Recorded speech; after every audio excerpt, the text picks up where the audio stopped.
what do you think? For me, I always tell them the same thing you're saying is it's specific. It's what you like. And so you have to try them on. Parents out there, you've got to take a minute, and if you want, go try a pair of gloves on, or know what your child likes, and then order them. But don't Yeah. just say those are the prettiest, those are the flashiest, and De Gea is wearing them, so my son's gonna wear them, or my Yeah. daughter's Well, gonna wear De Gea's not wearing them at the World Cup, so them. I'll No, tell you he's that. not. Maybe he should have gotten the $60 pair. Unfortunately, parents can't do that anymore. Even in Dick's Sporting Goods, or again, we'll say a Big Five, right? Say Big Five. You can't walk in and saying, "Hey, I want to try on five pairs of size nines." It's 4:30 East Coast Standard Time, so some of my employees are leaving. So bye, guys. So you can't do that. But where a keeper stop, we can say, okay, what's your budget, finger protection or not? What are you wearing now? What do you prefer as far as a cut goes? Is this for game or practice or any other special needs? And we could extrapolate based on all those things and find the best glove that meets the budget. We are developing an app for that. So, but anyways, so we could do that where nobody else can. And it's not any fault of a sales clerk at one of the Big Five or a .com representative that you're calling that sells $300 million of soccer equipment. It's that they don't have the expertise. I picked a particular niche that's very loyal because I love the niche goalkeepers. I'm passionate about it. And for me, it's not the 15,000 pairs of gloves we sell a year. It's the one pair of gloves that I sell each and every time because that creates a long-lasting experience. It's amazing. And I'm sure you get it, both you guys, as goalkeeper coaches. I get it as a coach as well as a retailer, that I'll get parents and goalkeepers that have gone up through their youth ranks that are on the youth national team, knocking on the national team door, and they're like, "Hey, you've been a part of the journey the entire time." And I'm like, "Thank you for." And it's just like, and I'm the guy just selling them goalkeeper gloves, but it's a trusted relationship because they know that I'm not going to steer them wrong. And if you think about it, I get people buy gloves based on budget, but what's really important is that you find a glove that meets your budget that builds your confidence. Absolutely. Yeah. So I want to talk about something because you put this up: female gloves as compared to regular gloves. So and the reason I want to bring this up is, number one, I have a very big hand. I'm a 9. Not a lot of women are. Jen Mead was a 10, which blew my mind. But I'm a 9, but I also have big hands, like big, thick hands. So I'm fine with any glove. So what is because I know parents out there will be like, well, because I have a daughter that's a goalkeeper, do I have to buy a female glove? What is your thought process on that? I know I'm going to say no, but I'm like, are they marketing it to it's a thinner, like around the finger type of issue? Like, what is the difference? Look at that smile. I love it. I feel it's particularly related to sizing, right? Because we all have our sizing our cut preferences. So it's particularly related to cut preference. If you're a goalkeeper that's long and slender, your hands are going to be long and slender. And there's going to be a particular glove that's going to be appropriate for you or you prefer, such as a negative cut, using the Adidas competition as an indicator. And this is a $80, $90 Adidas competition glove, 2.0 latex, which is a game latex for many college or high school goalkeepers. But regarding female gloves, I don't think that there needs to be a particular goalkeeper glove for females. And I know they're going to say, well, I manufacture this glove in a certain factory in a certain country to women's hands. I think it's a definite consideration as every retailer or service provider providing product that needs to figure out. But for me, I would say, hey, you want a textured palm with a narrow palm because it fits your hand better. You go with, I'm just against shooting. You go with a Royce Pure Contact that is like uber thin against your hand, a minimalist design, right? Or you go with I like those. Send those to me. Right college discount. As I said, I missed that email from UCLA maybe. I'm not with UCLA anymore. And in about 4 hours, they're going to win the national championship. I know. So. I'm just so it's about picking the cut that you prefer, and to your point, maybe you were better suited for a flat palm glove or something of a roll nature that had a little bit more of an expansive palm. I mean, I know you were a Nike sponsored goalkeeper at the time, probably with a national team. Yeah, so the Nike, SGTs. They were working on it. Yeah. So again, if you look, it was back in the day. A flat palm cut, as an example, will give you. Yeah, but see, I like the negative. I mean, this is getting too personal. Like, I like the Royce negative. I like the Adidas and stuff like that. I'm not sponsored, obviously, by Nike anymore, or Adidas or anybody else. Or saying that, but that's what I like for my finger because I like that shape. I can't stand finger saves. If this is all personal, I'm just saying that to you. There's no need for them, in my opinion. But that's just me. Saskia, it's funny that you just brought that up in regards to how I feel about finger saves, but that's okay.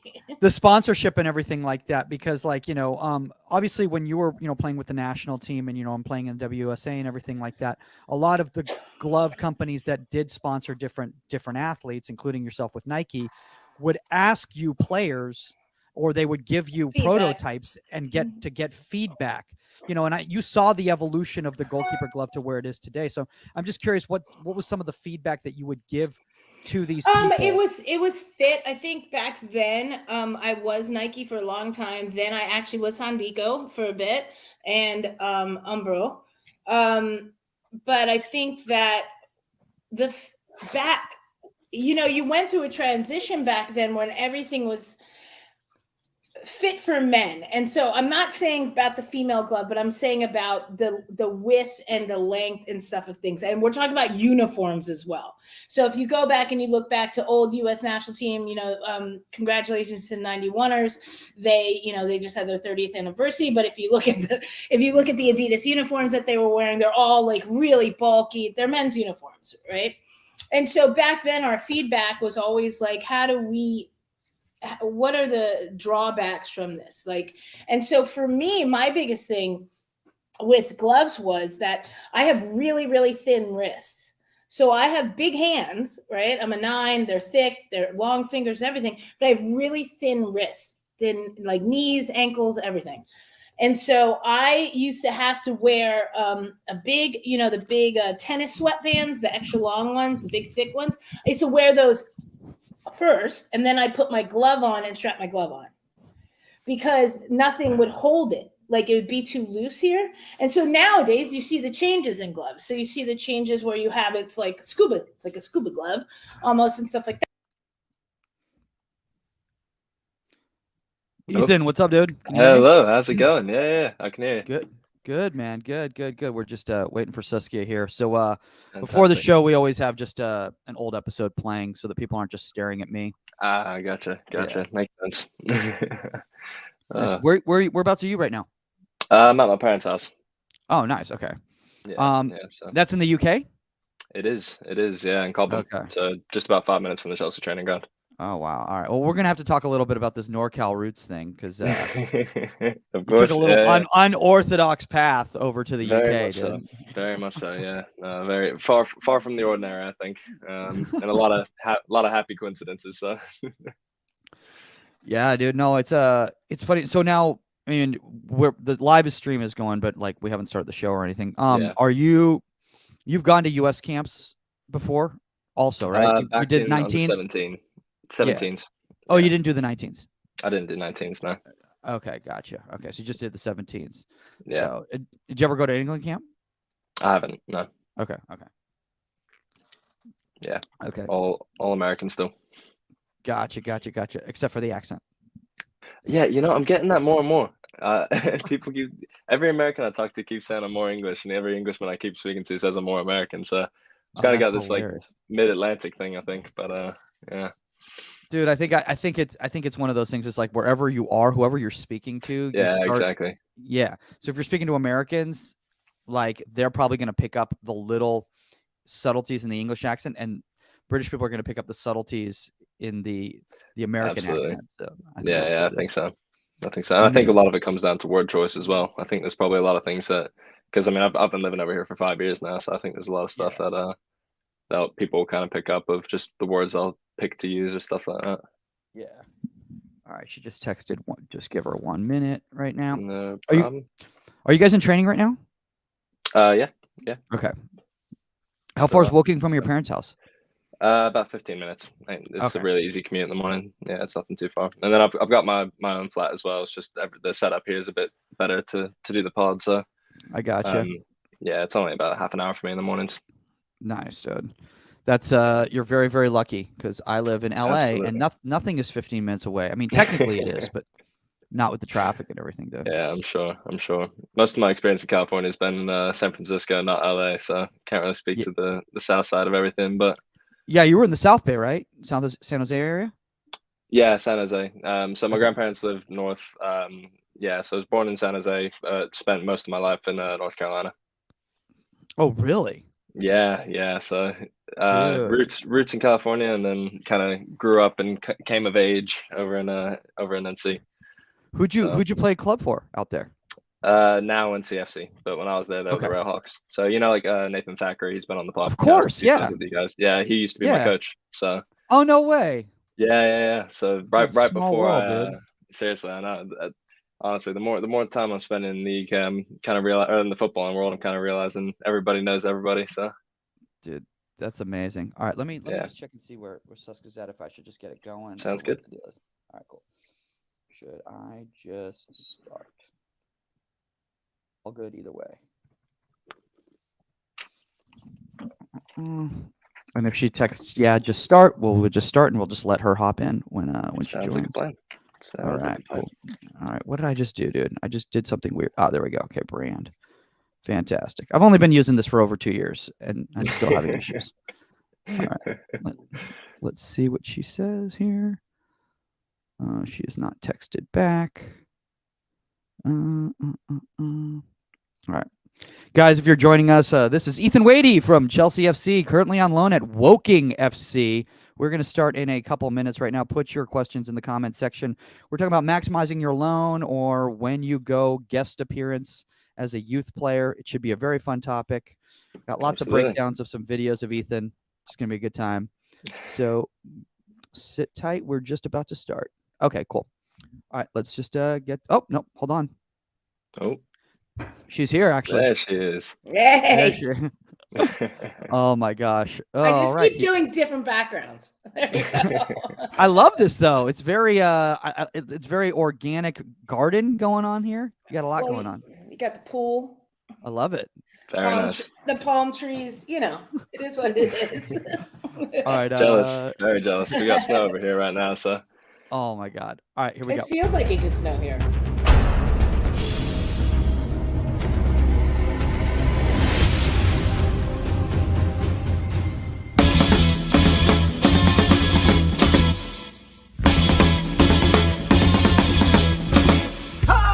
Happy holidays and welcome to Inside the 18. I'm Michael Magid, live from a cloudy, rainy West Hollywood, California.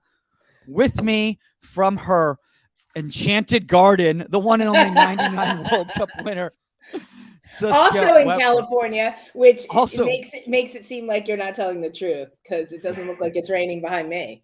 Or I just haven't looked outside the window today. Maybe it's that too. Speaking of weather, we know somebody who knows a lot about weather because they've got a lot of weather going on over there. We've got coming live from the UK, and we've got Chelsea FC goalkeeper Ethan Wady, currently on loan with Woking. Ethan, thanks for staying up with us. I know it's got to be at least 8 o'clock for you. Hey, thank you guys for having me on. Really excited to be here. Oh my gosh. Saskia, we were just talking about this earlier, but Ethan actually, who spent a lot of time in North Carolina before he went over to the UK, trained with Nathan Thackeray. Yeah, so it's such a small world in goalkeeping, isn't it, Susk? It really is. That's why it's called the Union. No, Ethan, for some people who might not be familiar with you, they're like, did you just find a Hemsworth to come on the podcast for a minute? Like, what's... Right, I'm like, wait, what? He's like, look, I've got another Thor movie I've got to film. But you got UK and into American roots. You originally Yes. started in San Jose area. How the heck did you end up at Chelsea? Well, yeah, honestly, it was a lot of happy coincidences that kind of worked in my favor. So obviously, I was born in San Jose, so I spent probably about the first year of my life there, and then my family moved across the U.S. over to North Carolina. Um, so yeah, that's kind of where I see as home in the U.S. And I spent the first 15 years playing and living over there, and then in 2017, there just so happened to be a job offer for my dad in the UK, and my family packed up and moved across the Atlantic. So ever since then, I got a trial with Chelsea, and that just kind of it was a 2-day trial that became 6 weeks, that became 3 months, and eventually I signed my scholarship and got into the club. So it's kind of a long-winded way of getting there, but 5 years down the line, and here we are. And he still has it, and he has the English accent. I was literally gonna say. I know. I saw it. I saw it, Mike. You're like, wait a minute. You lived in North Carolina for 15 years, and you have that gorgeous English accent going on. Okay. Oh my God. See now, Ethan. Now you got the best of both worlds because, like, you've got a little bit of that English accent going on. So when you come back to the United States, and let's say you're chatting it up with some people, some young women. It's okay. You can say they're like, oh my gosh. They're like, he's enchanting. He's so refined. My girlfriend may not be too happy to hear you say that, but yeah, sure. Does she notice the accent?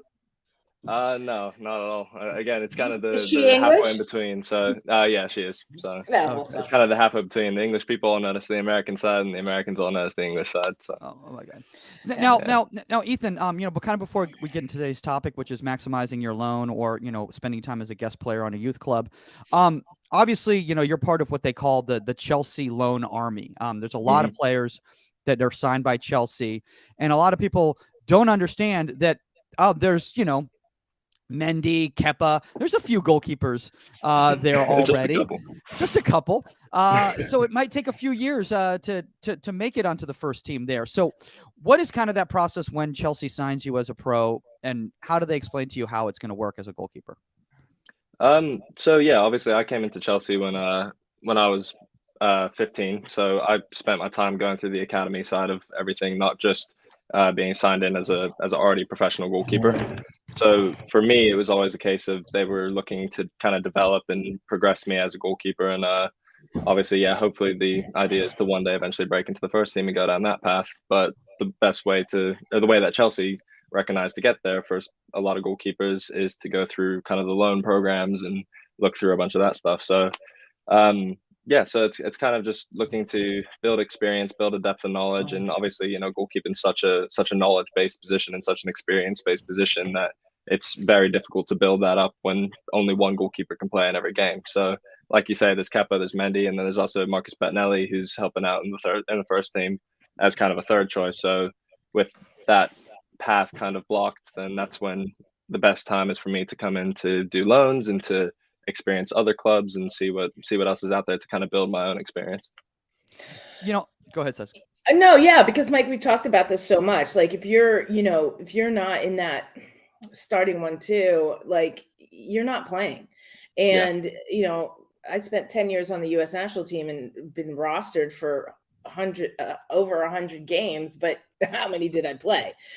So it's like you have to get in that, you have to be able to be loaned. And I think it's a great system. Absolutely.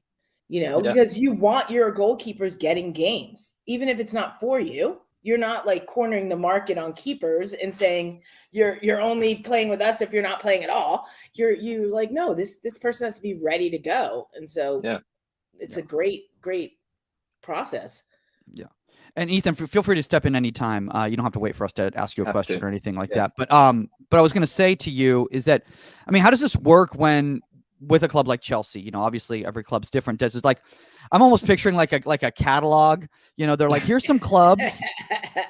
Do any of these interest you for some loan time? Like, which one of these are you involved in that process, or is it something internally between the club and the other club? There's a whole bunch that goes into it. So I've worked with my agents, Harry and Connor, who I'm sure you guys have had some chats with, setting everything up. But I work with them, and then they kind of help me to work with the club to kind of find what the best option will be.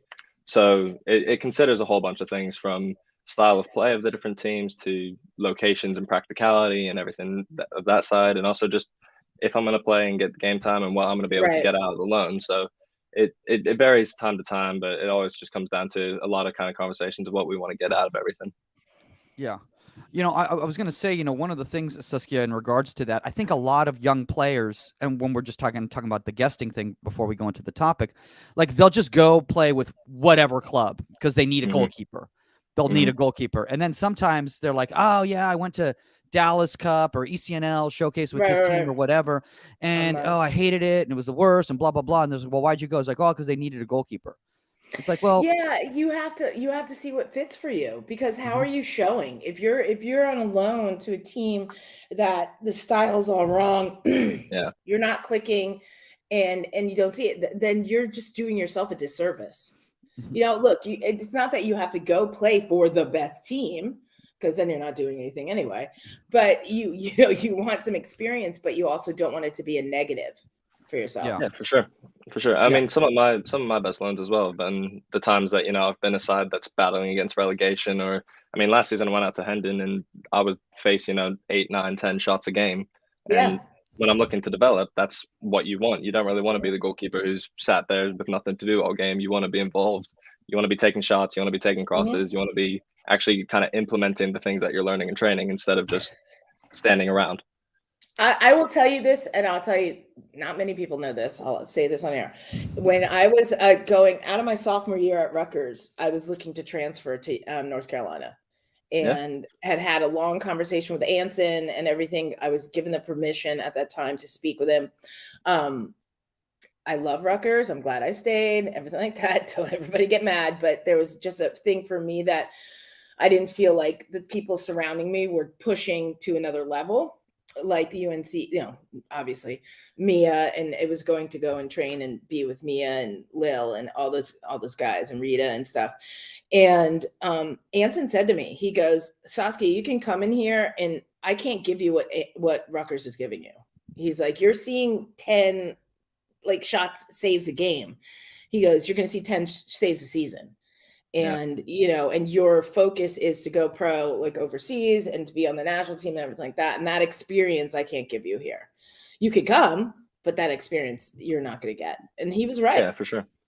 Yeah. Well, and that's part of the thing as well, is being a Chelsea goalkeeper. A lot of the times that I've come up in the academy, the games that you are playing, you tend to be the goalkeeper who you have to make 1 or 2 big saves in a game instead of the one who has to be busy and is doing something for the full 90 minutes. So kind of having that as a foundation, you also see the other side of it when you are going out on loan and seeing the kind of, all right, I need to be dominating my box. I need to be claiming crosses. I need to be doing all the other sides on top of it as well, rather than just kind of playing out.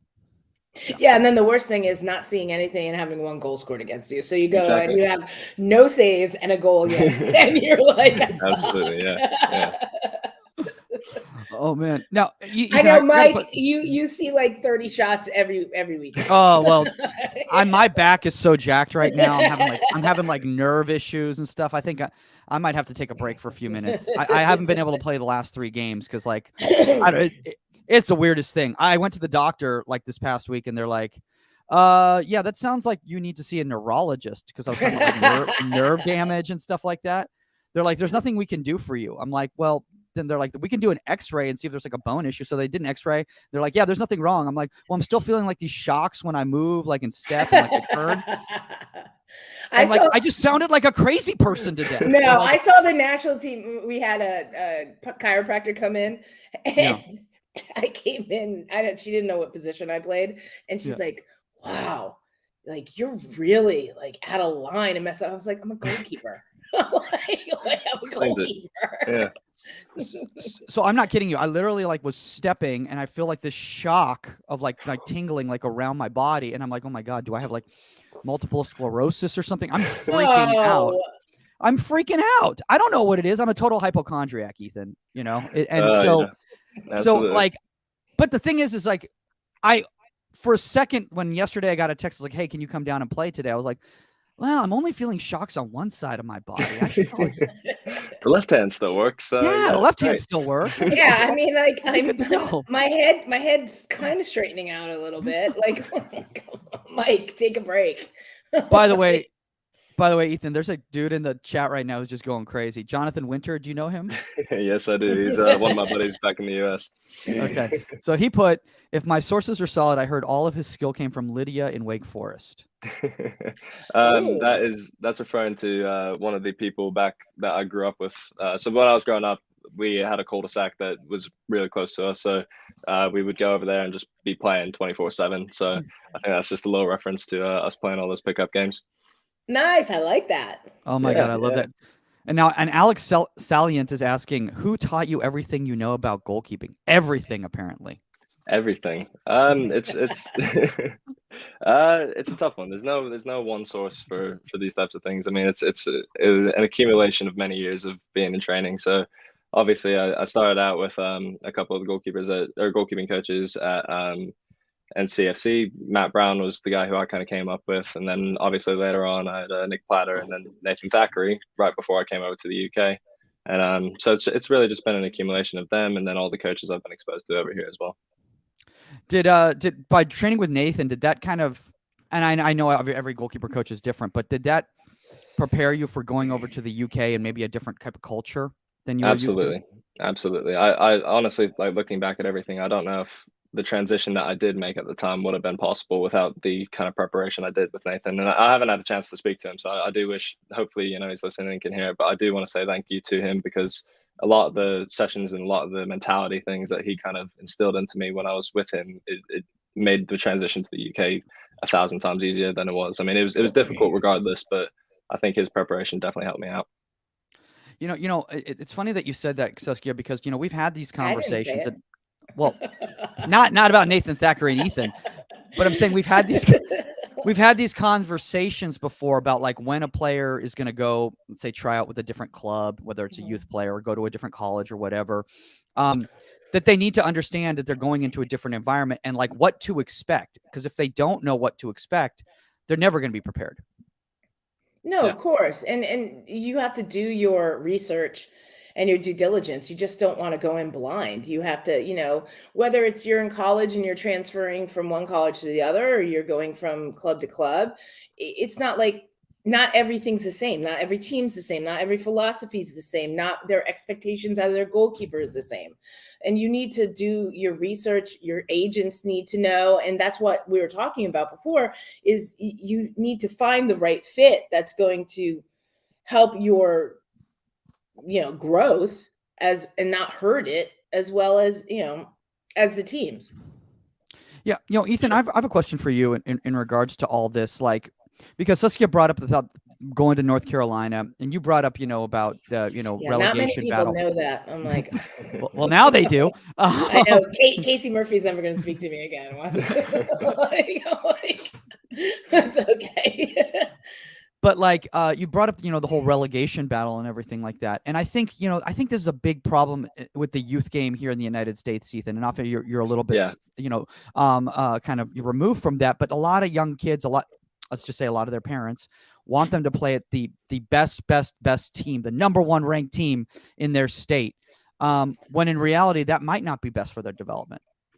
Yeah, absolutely. I mean, most of my most successful seasons have been the times I haven't been playing for the first team. I mean, even looking back to, I think it was U12 or U11 or something like that, I got dropped to the B team instead of the A team. And again, it was a case of having a bigger role in the team and actually having a bigger impact, as opposed to just kind of being the goalkeeper who stands there and, yeah, you make a save or two and have an impact. But sometimes, obviously, if people are wanting to be in a team that's competing for championships and whatever, that's fine. But if you are focused on purely development, it can be better to be in those positions where you are having to be busy and you are having to have an impact.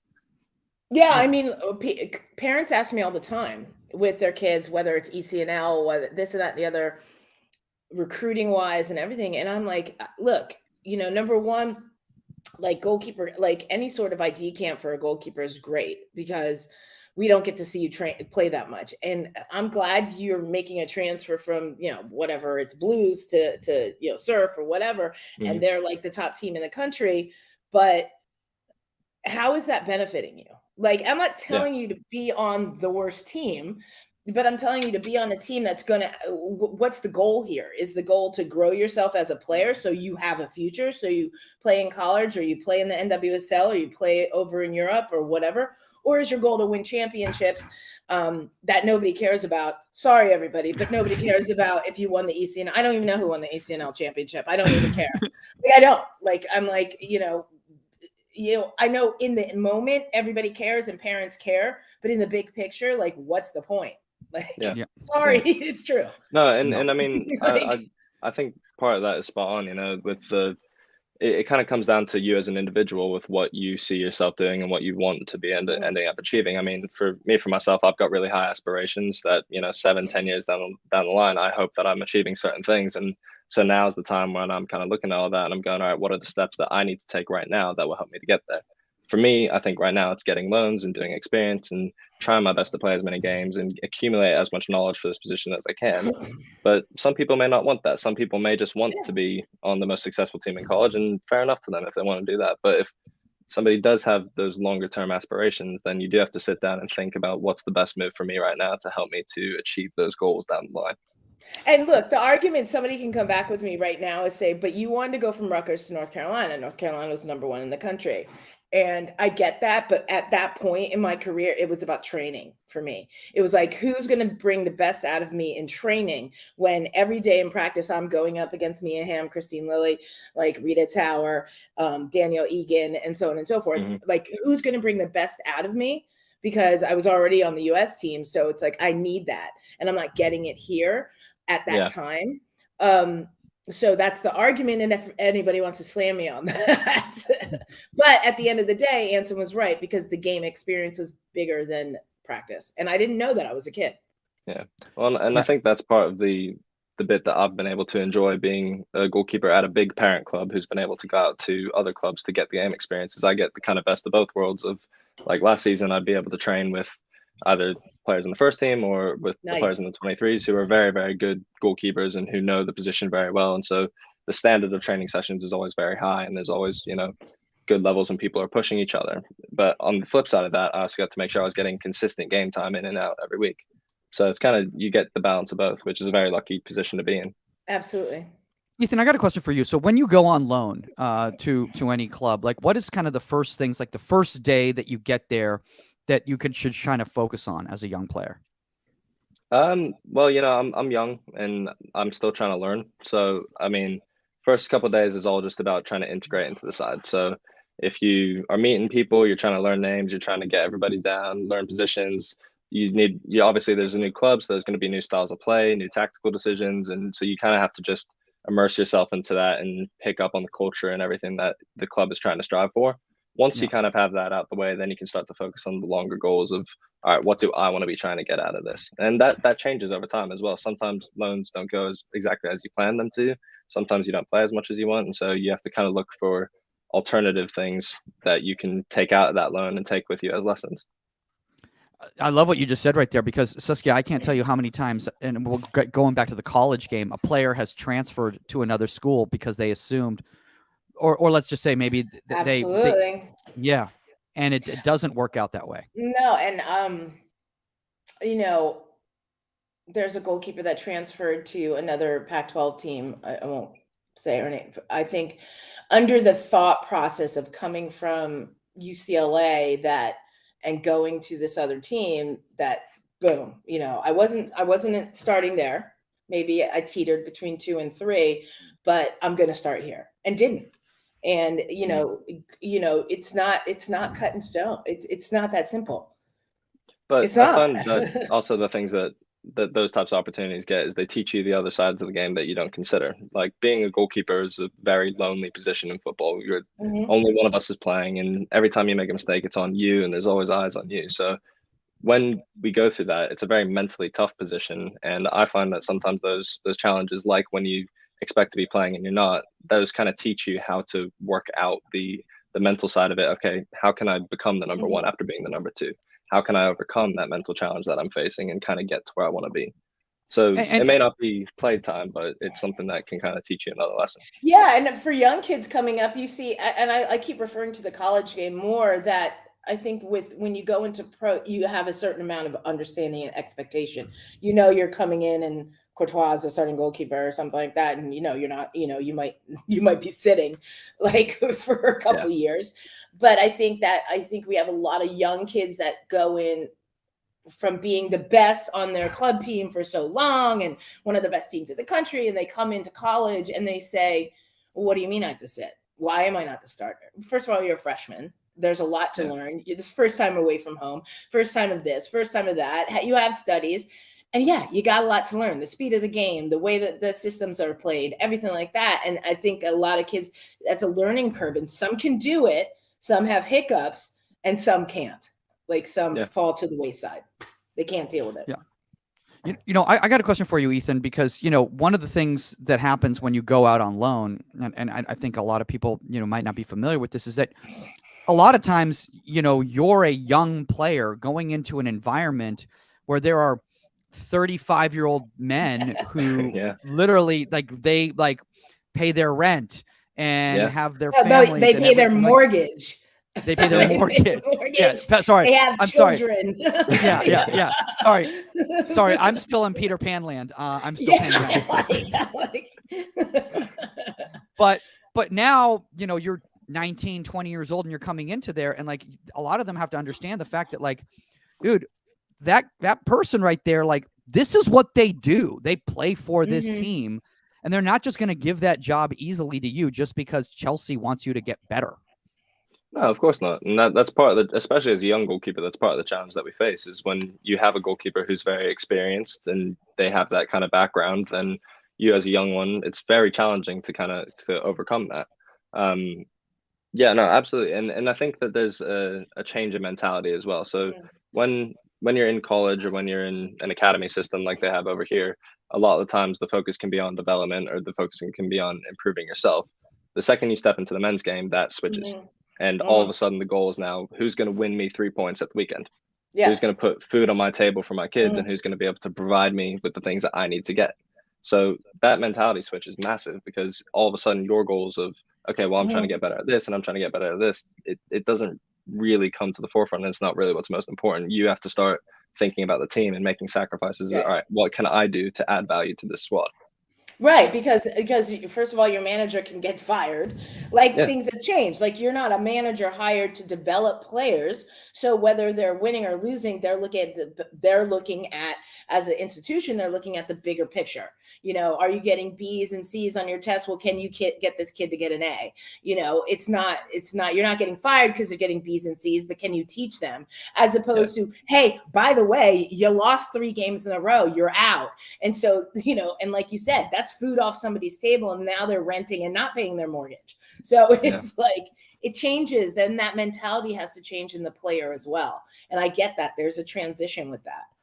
Absolutely. You know, and I think, you know, one of the things about that too, Ethan, is that, like, you're going from, and I think these are, when you're talking about the intangibles of leaving your parent club to go to a different environment, you know, you're going from, like, let's be honest, you know, you're going to from the reserves where, you know, I think your parents might be in the crowd, to, you know, like the entire town is there that night on Saturday because this is a big deal for them. So, and your parents are still in the crowd. And your parents are still in the crowd. Thankfully, that never changes. Never. But no, like, in order to become a true pro and be able to handle that environment, like, you need to go somewhere where it's a little bit different. You don't have that safety net of, like, you know, it's kind of the training grounds, you know, and some people come out and they want to support us or whatever, to, like, hey man, like, you're our goalkeeper in this town. We expect certain things, and, you know, you got to deal with the heckling and all that crazy stuff.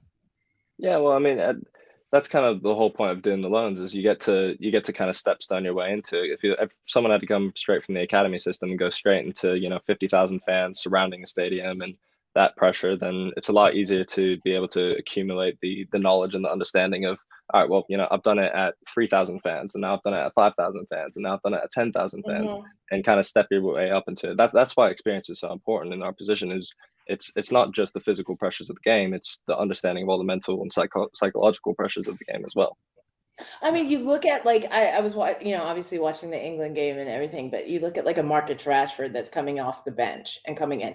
I mean, what is he, 21 right now? Like I don't even know how Yeah. old he is, but they talk about him like he's washed up or something, because he went straight from academy basically right onto starting team Manchester United and was great. Yeah.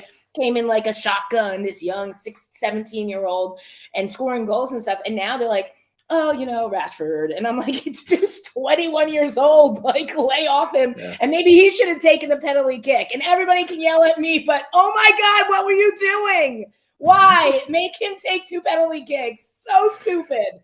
Oh, so yeah. stupid. I told you, Mike, I was going to bring it up. Oh my gosh. Yeah, you were. Oh, by the way, there's a question right here from Ryan Cohen. Sure, and he goes, "Hey, Ethan, longtime fan. Are there any mates from high school that you feel were important along your journey to success? If so, how often do you text/call them?"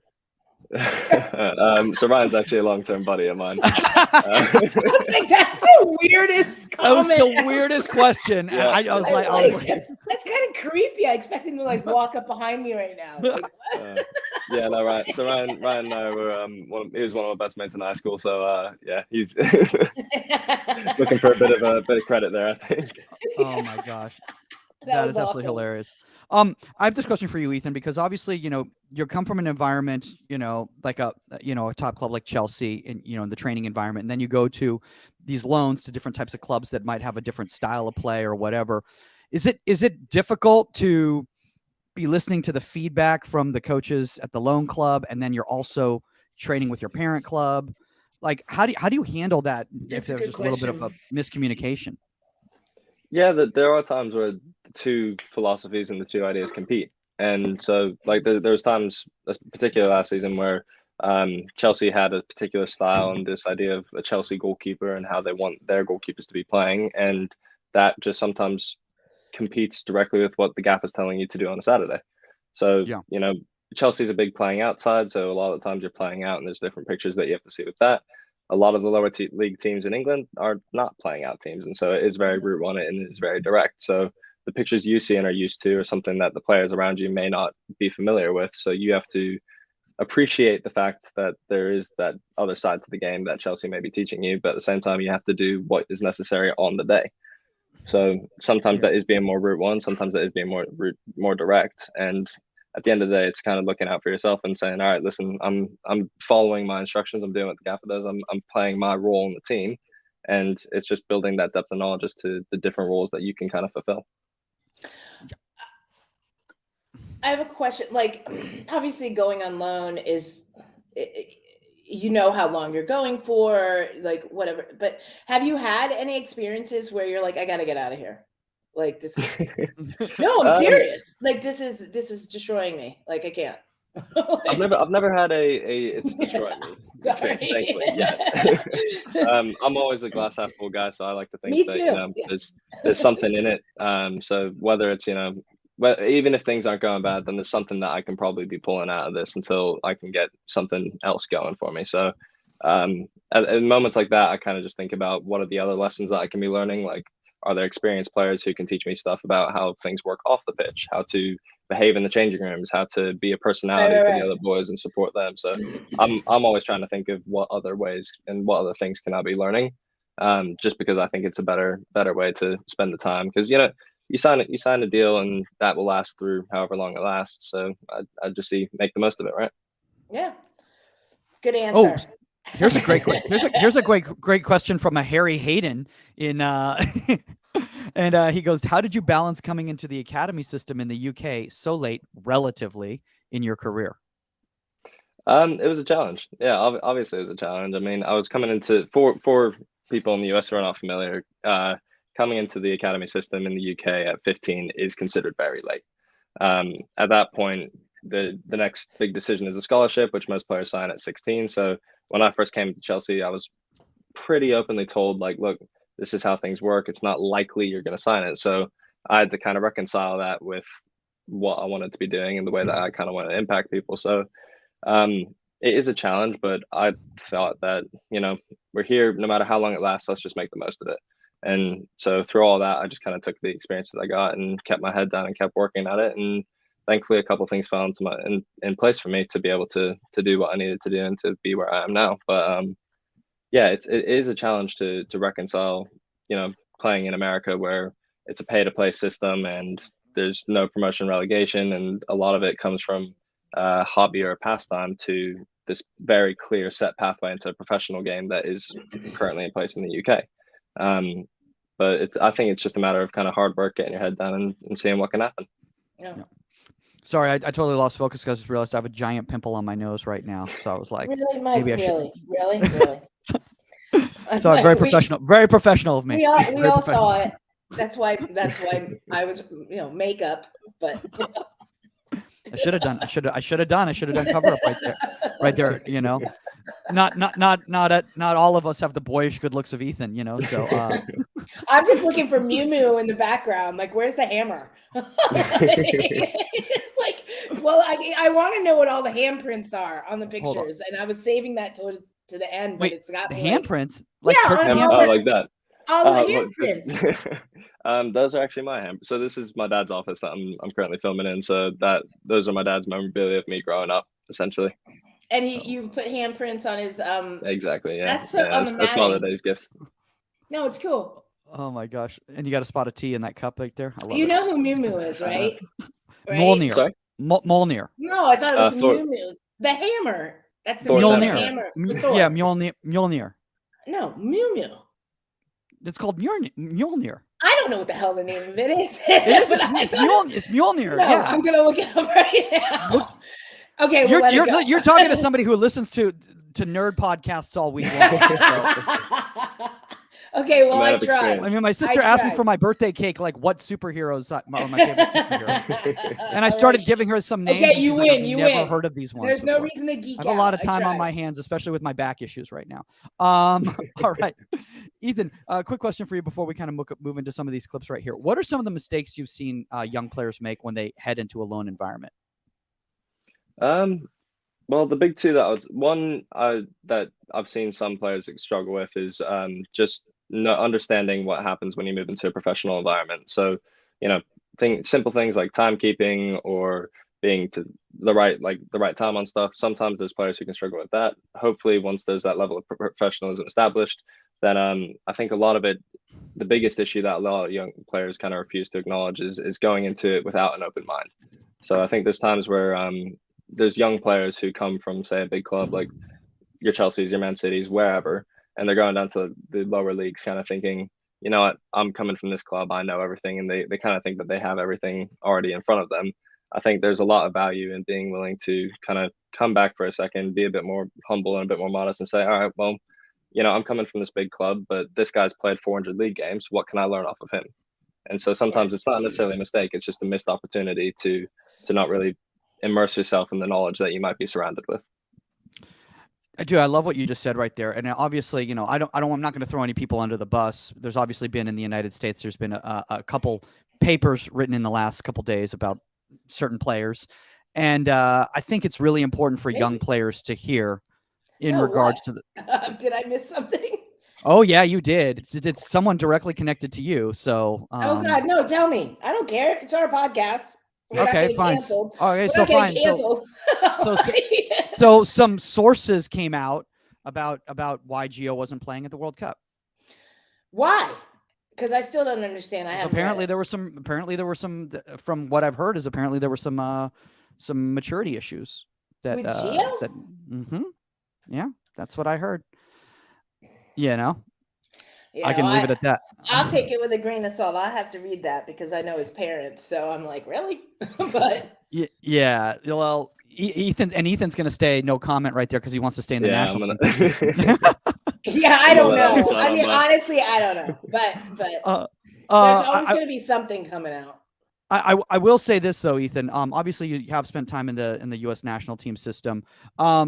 Do you feel that that's also helped you in regards to another completely different environment around different players who are coming up in different environments too, to when you go back to the UK, you're like, oh, it's not about this little corner of academy players that I've trained with or this pro club that I've gone on loan with. Yeah, For sure, for sure. It's an exposure to a different way of doing things. I mean, even simple things like networking. There was times where obviously I went to the US with the U17 team and went to a couple of camps in the IMG Academy and a whole bunch of other stuff. But there was players who I met there who in a few years' time would go over to England, and then having the resource of, hey, here's another American, let me speak to them, and just knowing when you're alone as an American in a foreign country, it's nice sometimes having those other networks of, okay, well, here's somebody else who might understand what it's like to spend Thanksgiving in a different country that doesn't celebrate it, or 100%. there's other cultural things like that where you can kind of get those support programs as well. So absolutely, it's helped 100%.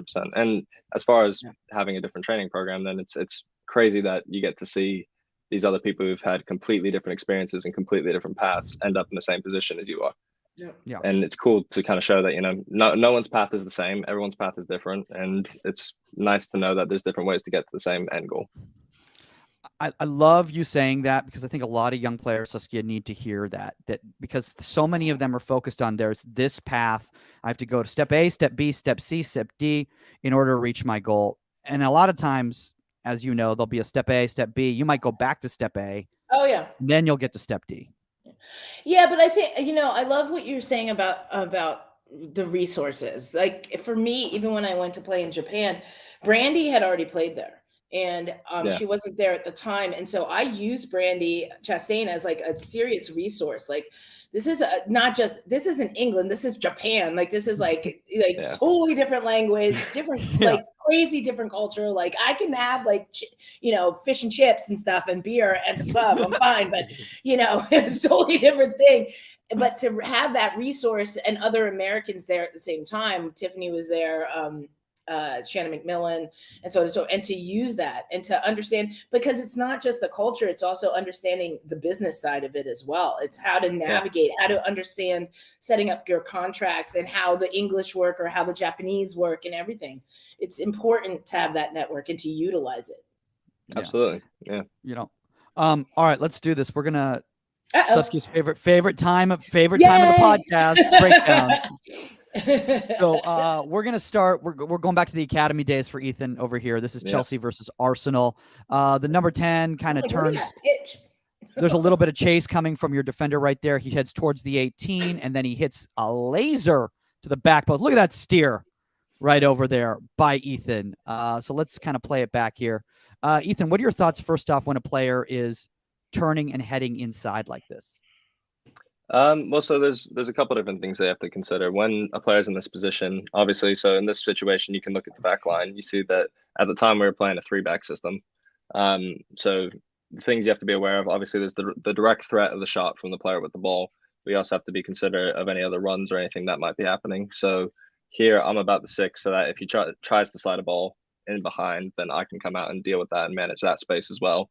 But as he gets closer to the box, it's clear that the threat is going to be that shot from the edge of the box. So it's about getting back and getting set to be able to deal with whatever comes my way. I love that. So then the player now starts dribbling in right here. And I notice one of the things, and Saskia, I'm sure you see this as well too, there's very little movement from you because the angle hasn't really changed much. And I think a lot of young goalkeepers, they start moving too much. And now you're ready for the shot, and it's a simple steer. Boom. Yeah, for sure. That was a big thing. Sorry, Saskia. That was a big thing that we had worked on before as well. As when I first came into the academy system, I was very jumpy, very kind of like movement. There was lots of like going on with my hands and my legs. So that was something that we worked on for a good few years of just kind of settling everything down and making it more still, because any extra movement when you're a goalkeeper loses you time. So if I'm bouncing up and down or if I'm not there, then I'm losing time by the time the shots actually come in my way to be able to get that step off and be able to push and make it look like a comfortable save when it could have not been. Right. And like, this is what we talk about, Mike. It's just those micro movements. It's just those small, first of all, let's talk about your distance off your line as well. You're not too deep. So I love that you're like, 2 yards off your line. So that closes the angle as well. So you don't need to adjust that much. It's just those little micro movements. So what looks like a big step across the top of the 18, atop of the D, where some goalkeepers, if you're deeper, would have to make a major adjustment. You don't. You're like, okay, I step over and I still have the angle covered. And you make it, and obviously let's fit with the finished product. It's a great steering the ball outside the 18 towards the sideline. So Yeah. yeah. Because Oh, don't get me and started. I got in unfortunately- a fight with Brandy Chastain the other day on text, and it was. We'll bring it up after this. So. but to your point, Saskia, fortunately, you know, I've got a bigger frame, so I can be a little bit more aggressive in where I am positioned in order to cover off more of the goal and Right. still not lose. On some goalkeepers may need that time that being a little bit deeper buys them to be able to make the same save. But I'm fortunate that I can use my size and my frame to be able to play a bit more aggressively. No, it's true. Like Mike, no offense, but you might have to be a little deeper in this situation because you're. I would have to be a little. I would because Yeah, I need the time to get across. and because of your height. So because if Yeah. this falls higher and it dips over you, then you're going to get caught. So you're 100% right, Ethan. Like it depends on who you are. And I think also one of the things, Ethan, is so it's like I see a lot of young goalkeepers who like right here, because there's chase on the ball right there, they're too far over on their near post because they think, oh, well, that's covered right there until the player gets lost because they think, oh, there's no way this guy's not going to get separation. Then he hits the shot, and now they really have to push off to go. Yeah, but let's look at where the shots coming from 30 yards, like 25 yards, maybe 30, like 25. Like, and if you look at where he's dribbling from, your starting position's actually at the top of your 6. So if he looks up, that near post is gone for him. He doesn't have it. If you're deeper, then right here, he probably has. Look, now, Mike, again, you would have to be deeper because he could look up and clip you. Yes. So. Very good point. No offense, Mike. To an extent as well, you can kind of read off of what's happening with your defenders as well. I mean, in this position, I didn't think that my defender was close enough to the ball to be able to make that big of an impact on my position. Sometimes if a defender's shutting it down more, then not that you should cheat, but you can anticipate a little bit more and understand where realistically shots are going to be coming in from. Absolutely. Great point. Now, a question for you, Ethan. You know, do you prefer your defender giving a little bit of space in this situation, or do you prefer them going in tight on that player right there? It's tough to say. It changes situation to situation. Some teams have better people who can, you know, that's a comfortable shot for them and they're happy to take that. Unfortunately, as goalkeepers, we can only deal with what's in front of us. We don't really get to pick and choose that to that extent. I wish we did because it'd make our jobs 1,000 times easier. But it's more just about adapting to what comes at you. Yeah, you know, Mike, as much as we'd like to say that we can control our defenders, it's just a philosophy. Like, hey, set ball. Like by the time they're doing what they want to do sometimes. So. Oh my gosh! All right, now we got Saskia's favorite team, Manchester United versus Chelsea, right here. Okay, no offense. Now you're my favorite team. Okay, yeah. Now she's all blue. Just gonna find some blue shirts in the back now. Blue's my favorite color. It's my signature color. Go ahead. Okay, so in the 47th minute, this is a weird play because the ball kind of pops up, and it kind of floats over this defender right here, and then Amad Diallo kind of picks it up, turns his body, and kind of lets the ball do the work as he kind of steps into it. Ethan's got the near post nice and covered right here, and then the shot is hit with too much pace for you to really do anything other than kind of get your body behind that ball. If you'd gone down with your hands, I think that's kind of going through you. First off, what are you thinking right here? Because this is kind of where you have to always kind of be ready for anything.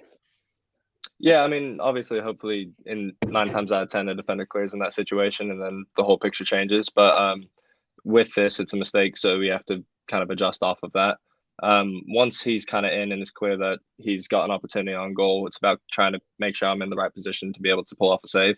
So from there, I'm just doing my best to block off as much of the goal. I'm trying to stay a bit more upright so that if it does flash high, I can use my hands, and then if it comes low, I can use my feet. But it's really just about being still, set, and being ready to face whatever's kind of coming my way. Yeah, I think you have the far post covered too. So would like to think so. I think it looks that way.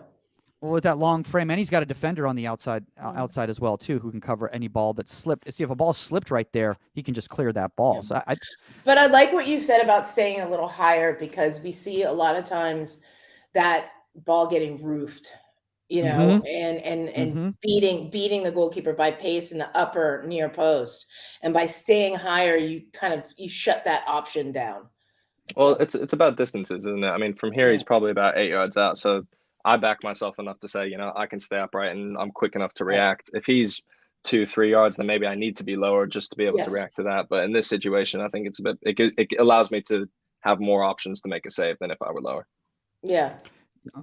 There's a question here in the comments section here, and I think it was maybe referring to, it's from Volney Brown. He goes, if you got a surprise shot, how would you handle that strike? And I think he was referring to right here, if the guy hits it from here as First opposed time. to, yeah. But go Yeah. forward. Hold on. Go a little bit, and you're set. Yeah. So look, Volney, look at Ethan's position, and he is actually set for this. So if he strikes it first time, you're set. Yeah. Well, I and, think. and further than that as well, if you could go back a little bit, Yeah. with the position of his body, his back is facing towards the goal. So biomechanically, for him to be able to lever around, you would be able to tell by the positioning of his body that he's lining up for a shot before it actually comes in.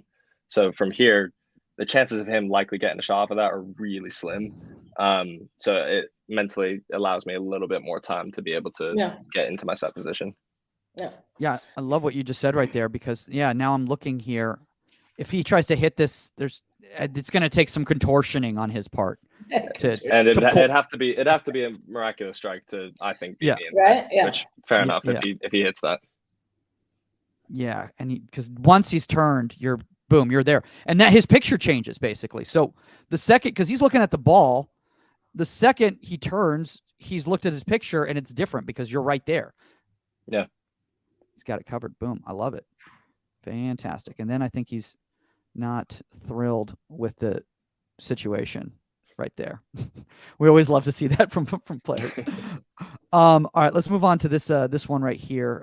Let me find it in the chat here. All right, 59th minute. Now this is a counter play, which is always a little bit difficult here, but essentially it looks like what happens is a player kind of is dribbling in towards outside of the box.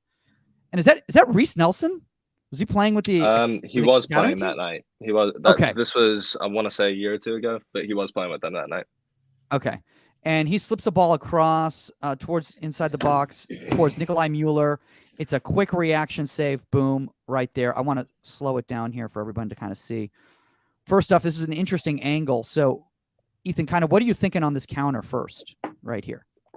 So first thing from this position, it's a bit deeper off, so you have to be able to think about the space in behind. So obviously you can't see my position here. I would hope, this was a few years ago, I would hope that I'm a bit more aggressive in controlling that space in behind. Can't say that I was, given the time difference. But looking back on this now, I would hope that my position is aggressive enough to where if he overhits that ball, then I can come through and control my area. But aside from that, right now, it's keeping an eye on what's happening behind my two center backs. So keeping an eye on the 9 and the 7 and making sure that my defenders are aware of where they are and that I'm scanning to make sure that I can see what's going on, so that when he does eventually cross in like he does, I already know where the threats are coming from. Yeah, so, and it's so fast. It's so fast. Look at that. Boom. It is fast, but yeah, but when you get into the habit of it, it becomes easier. So I would hope, again, speaking in the past tense, but I would hope that in that situation, I'm scanning and aware of where those 2 or 3 forwards are coming into the box and presenting a threat from. And then as he's lining up here, from there, my set position's more towards my front post. So I'm probably thinking about the space in behind in case he squares it across the 6. But as I see that that's no longer my ball and it's going towards the number 11, I'm pivoting in and trying to keep my weight forward so that as the ball is being struck, I'm forward so that I can either go foot and get a solid connection behind it, or if it's higher up, then I can get my hands behind it. Yeah, I love what you just said right there. And I think, one of the things that, by the way, I love the way you're like, this was a few years ago. You're the same way as I am. Like when I see old stand-up of myself, and I have to like preface that. I'm like, well, this is from like 2016.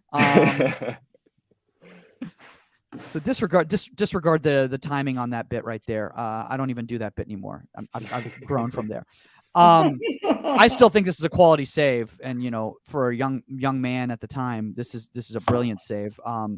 I like, because when he opens up his hips, like the way you're positioned, if he opens up his hips, there's literally nothing he can do other than hit that ball into that space right there, and you're just right there, and you're not too tight on your post either, right, Susk? No, and I think that this comes into the question of, should this be a foot save? Where is your balance and all that stuff? Guys, this is so tight and so quick. Keep the ball out of the net. And that's what we get to.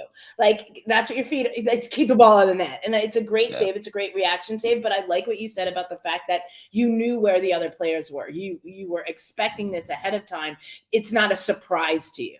It's like, okay, he slots it here. This guy could hit it. He could dummy it. 9 could hit it. Yeah. He could dummy it. Like 11 could have hit it. But you knew where all those players were. Because when you break it down to, if you could rewind it just a little bit to when the forward has the ball and is about to cross into the box. Stop, probably about, maybe a little bit further, probably about there. When you break into that, there's realistically only 2, maybe 3 real areas where a threat could come from. Right. So one of the 2 front guys in the front post are going to hit it, or it's going to fall through to the guy at the 7 at the back stick, and then he's going to be the one. So as a goalkeeper, the 3 things that I would like to say were on my mind where either one of those guys in the front position is going to hit it, the guy at the back stick's the one who's going to hit it, or it's going to come into my space before that, and I need to control that. So while it may be like, it may look fast and it may look like a quick situation, there's already 3 situations in my head that I have to be prepared for to be able to react to. Yeah. And I think what you have to do is what you see a lot of goalkeepers do. And yeah, they're 3. So a lot of people might say, God, he should have left it. It should have gone to 7. But I think that you see a lot of goalkeepers cheating with that. And so you find a lot of goalkeepers that are like, okay, this is going to be slotted through. I think that going to 7, I think he's already pulled himself out of the plays. He would have been ahead of it. But I think that you see that keeper lean, and so they get beat near post on that lean of, okay, I'm going to get across. I'm going to get a jump on this to make the worldy save. You know, if it goes to 7 and you get pinched and they go near post on you. Yeah, for sure. It can happen a lot. Yeah, it happens all the time with the goalkeepers. So the fact that you took it one segment at a time. Okay, what are the options here? 11, 9, then 7. And so it's like, let me deal with the problem at hand. The problem is he could strike it, then he could strike it, then he could strike it. So you kept yourself focused one segment at a time instead of looking ahead. Well, and that just comes down to, you know, the habits you build in training. Before this save was made in the game, there was probably 1,000 sessions where my coach was telling me, you know, take each ball for what it is. So where you actually went across it. Exactly. Yeah. Beat near post. Trust me. There's probably 50 times I got beat in training before I, you know, make that save in the game. Susky, do you have time for one more clip? I do. Yes. Okay, cool. Awesome. Sweet. Okay. So this is against Bristol. I think it's in the 15th minute. I think this player dribbles in towards the near post side of the box, and then he kind of slips a ball across to a charging running player. See, there's so many levels to this play right here. I kind of want to start right here when this player starts dribbling in. So Ethan, is this guy a threat right now? To an extent, yeah. There's a defender in front of him. He doesn't have the ball in a position where he can strike it immediately. So I'd probably say more like a growing threat than an immediate threat. Okay. Because then as this player comes to see, he plays this ball in right here. And what I love about this right here, Ethan, is that you trusted your 2 defenders to come in at this ball. But when they got beat, you don't come charging out at that ball. You wait until there's separation. Then you approach, cover the space, and make a brilliant play on the ball. Boom. Yeah. Well, and so we'll go back just a little bit. So at the very start of the play, you can see that I'm already pointing out to my defenders where the 2 guys are coming into the box. So you can see that I'm trying to help them out by giving them the information at hand. So hopefully they can deal with it, and then I don't have to make a save. But as the play kind of progresses and develops, and those players are coming in, once it beats the guy, my guy at the front post, then it's clear that I need to make some sort of interaction. So his first touch, as it goes there, it kind of gets away from him a little bit. So I know that I'm able to have that time to try and get into position to get in front of it and shut down the space. I went with the spread save, and it just so happened, you know, on the night that hit me and I made the save. But another night maybe it doesn't. But it was just calculating the time that I had and the distances between me and the forward, and when he would be striking the ball, that I'd be able to get to it. So go ahead, Susk. I think that if you back it up, I think for your question, Mike, here, when he comes into the box, you ask, was he a direct threat? I think by Ethan holding in shape and showing big here, he forces the pass. He forces the decision, right? So with good shape, with good positioning, this guy looks up, he's got a defender. He's like, okay, maybe if I beat the defender, but the goalkeeper's on me. Like he's not cheating, he's not out of position, so I have to pass it, right? Mhm. Like technically it's 2v1. So, and as he's delaying the defender, you have other defenders coming in. So it forces the situation. And so now it becomes more predictable. But again, we go back to not cheating. We go back to, okay, dealing with task at hand. Task at hand is the player on the ball. Most important, biggest threat, right? Now the pass is made. You're not assuming this guy's going to dummy it. You're assuming he is going to take it, and get your positioning proper on that. And then let's say he did dummy it, but I still think you're in a good position to adjust with micro movements, and you're in position for that as well. Yeah. So I have a question for you, Ethan, because once he's like we beat right always here, say, just talk to us before you go play a game, because we'll pump you up. Everything's perfect. so I have a question for you, because you seemed a little hesitant, or not as confident about the fact that you went with a spread here. Do you think, in hindsight, if you had done it again, from a percentage standpoint, you would have stayed bigger longer? Is that what you're trying to say? Not necessarily. I think, there's always a risk with the spread.